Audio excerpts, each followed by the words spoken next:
ในบางมุมของเมืองใหญ่ที่เราก้าวผ่านอาจมีใครบางคนกำลังใช้พื้นที่สาธารณะเป็นบ้านชั่วคราวหลบลมหนาวอยู่ข้างทางบางคนนั่งเหม่อลอยอยู่ที่ริมฟุตบาทหรือเดินเรื่อยเปื่อยโดยไม่มีจุดหมายในสายตาของใครหลายคนพวกเขาอาจถูกมองว่าเป็นเพียงคนไร้บ้านแต่แท้จริงแล้วคนเหล่านี้คือประชาชนที่เคยมีชีวิตไม่ต่างจากเราเคยมีการงานมั่นคงมีครอบครัวแสนอบอุ่นมีบ้านให้พักพิงเมื่อต้องเผชิญกับปัญหาที่ถาโถมทุกอย่างก็พังทลายลงชั่วพริบตาต้องถูกเลิกจ้างแบกรับภาระหนี้สินปัญหาสุขภาพรุมเร้าและความรุนแรงในครอบครัวพัดพาชีวิตของพวกเขาหลุดออกจากระบบการดูแลของสังคมโดยไม่ทันตั้งตัวสิ่งที่ซ่อนอยู่ใต้ภาพที่เราเห็นไม่ใช่แค่เพียงการไม่มีบ้านแต่คือการเข้าไม่ถึงสิทธิขั้นพื้นฐานที่ควรได้รับในฐานะประชาชนหลายคนไม่มีบัตรประชาชนให้ใช้ยืนยันตัวตนมีบัตรทองแต่สิทธิ์ยังผูกอยู่กับภูมิลำเนาเดิมถูกปฏิเสธมาหลายครั้งจนไม่กล้าขอความช่วยเหลืออีกหรือบางคนยังไม่รู้ด้วยซ้ำว่ามีสิทธิ์อะไรอยู่บ้างแม้หน่วยงานภาครัฐจะพยายามอย่างเต็มกำลังแต่ต้องเผชิญกับข้อจำกัดหลายด้านในสถานคุ้มครองคนไร้ที่พึ่งเจ้าหน้าที่ต้องมีการติดตามดูแลผู้ใช้บริการจำนวนมากอย่างใกล้ชิดในแต่ละรายศูนย์พักพิงหลายแห่งเต็ม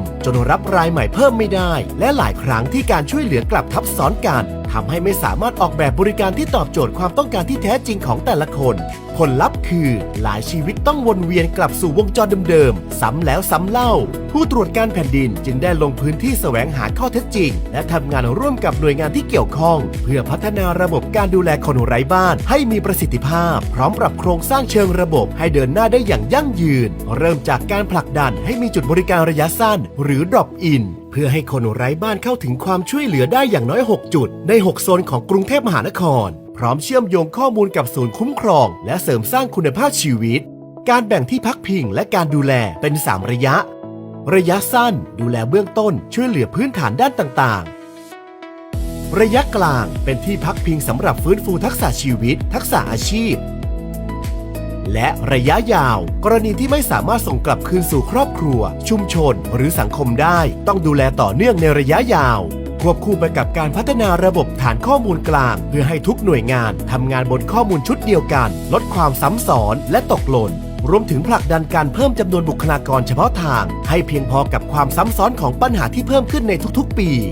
ทั้งหมดนี้คือก้าวสำคัญของการร่วมแรงร่วมใจเพื่อให้คนไร้บ้านไม่ใช่คนที่ถูกปล่อยทิ้งให้ต้องต่อสู้เพียงลำพังแต่เป็นประชาชนที่มีโอกาสเริ่มต้นใหม่และกลับมามีที่ยืนในสังคมได้อีกครั้งด้วยศักดิ์ศรีและคุณภาพชีวิตที่เท่าเทียมเพราะสังคมที่ดีไม่ควรปล่อยให้ใครตกหล่นอยู่ข้างทางข้อเสนอแนะของเราในเรื่องของคนไร้บ้านที่สำคัญก็คือในเรื่องของการบูรณาการก็พบว่ายังไม่มีกลไกในระดับประเทศที่ดูแลเรื่องนี้อย่างจริงจังก็จะเป็นภารกิจตามหน่วยงานในส่วนที่2เนี่ยบ้านหรือจุดที่จะดูแลคนไร้บ้านเนี่ยก็ยังไม่เพียงพอโดยหลักการควรจะมี3ระยะที่1ก็คือเป็นจุดที่ให้บริการสำหรับคนไร้บ้าน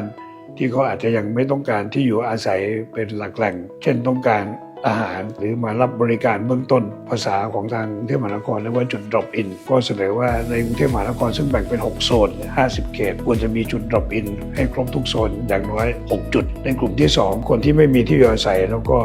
เป็นจุดที่อาจจะรับเข้ามาอยู่อาศัยเป็นการชั่วคราวเช่นภายใน30วันแล้วก็เสนอให้กระทรวงพัฒนาสังคมและความมั่นคงของมนุษย์หรือพมเนี่ยเป็นหน่วยกลางในการที่จัดระบบบริหารจัดการทั้งในกรุงเทพและปริมณฑลแล้วก็ทั่วประเทศเป็นจุดหลักนะครับแล้วอีกประเด็นหนึ่งก็คือการค้นหาในเชิงรุกอันนี้ก็เป็นเรื่องสำคัญที่เราเสนอแนะให้มีทีมสหวิชาชีพลงไปสำรวจพื้นที่อาจจะทุก2สัปดาห์นะครับหรืออย่างน้อยเดือนละครั้งการสำคัญก็คือว่าเมื่อได้คนไร้ที่พึ่งหรือคนไร้บ้านมาดูแลมีการฝึกอาชีพให้เขาสามารถมีรายได้มีอาชีพกลับเข้าสู่สังคมได้หากมีปัญหาอยากเก็บไว้ร้องเรียนได้แล้ววันนี้ที่สายด่วนสำนักงานผู้ตรวจการแผ่นดินหรือสผผ1676โทรฟรีทั่วประเทศผู้ตรวจการแผ่นดินเพื่อความเป็นธรรมของแผ่นดิน